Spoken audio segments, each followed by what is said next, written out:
Thanks, Mr. Chairman, for today's hearing, which provides a timely, much-needed look at the federal approach to cannabis. There's been a sea change in the way cannabis has been addressed throughout this country. 38 states have now legalized the medical use. District of Columbia and 19 states, including Illinois, have legalized or decriminalized recreational use by adults over age 21. It's clear that like much of the failed war on drugs, the criminal enforcement approach to marijuana regulation has resulted in serious injustice. Long before I was elected to Congress, I was a practicing lawyer in small-town America, Springfield, Illinois, and I can't tell you how many parents discovered the Bill of Rights and the Miranda warnings because of a joint found in the glove compartment of a 16-year-old. We went through a period in our history which I don't want to return to, where people's lives were literally changed because of one indiscretion which did not rank in the criminal category in my mind. Marijuana arrests are the largest single category arrests in the United States.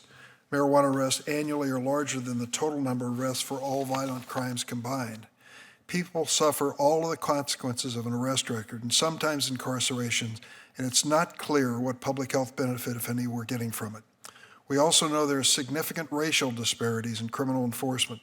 Black, Latino, Native Americans are arrested and prosecuted for marijuana offenses at much higher rates than white Americans, despite data indicating that marijuana use is quite similar across all of these groups. That's why it's important that as cannabis production transitions to the legal marketplace, we ensure that groups historically targeted for prosecution should have full opportunity to participate, and we should direct a substantial portion of cannabis tax revenues to programs that aid individuals and communities harmed by the war on drugs. I'm a co-sponsor of 2 bills in this area.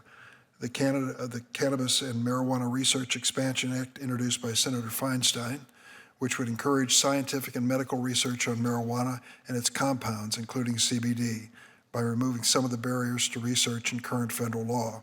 It's important that we understand what conditions can be successfully treated with these compounds, what the appropriate dosing and delivery systems are, and how they interact with other medications. I'm also a co-sponsor of the Safe Banking Act, which would allow financial institutions to offer banking services to legally operated cannabis business without fear of punishment by federal regulators. This bill would reduce the risk of violent crime that these cash-heavy businesses often face, and it would ensure access to capital for what are often small, minority-owned enterprises. As we think about legislating, I want to emphasize 2 other concerns. First, we must ensure that these products are not marketed to children. There should be no Joe Camel of cannabis, and there should be no candy-flavored vaping products on the market. I've been fighting for years with the tobacco companies and their flavored e-cigarettes, and now, frankly, fighting with the FDA with its foot dragging and getting these kid-friendly smoking products off the shelves. We shouldn't have to fight this battle all over again with cannabis. Second, where cannabis compounds are sold as medicinal products, any health claims have to be real. They should be backed up by solid science, and consumers should know exactly what ingredients are in the products they're putting in their bodies. Today, Americans use cannabis-based products believing they can treat a variety of illnesses. Most of these claims have never been evaluated by the FDA.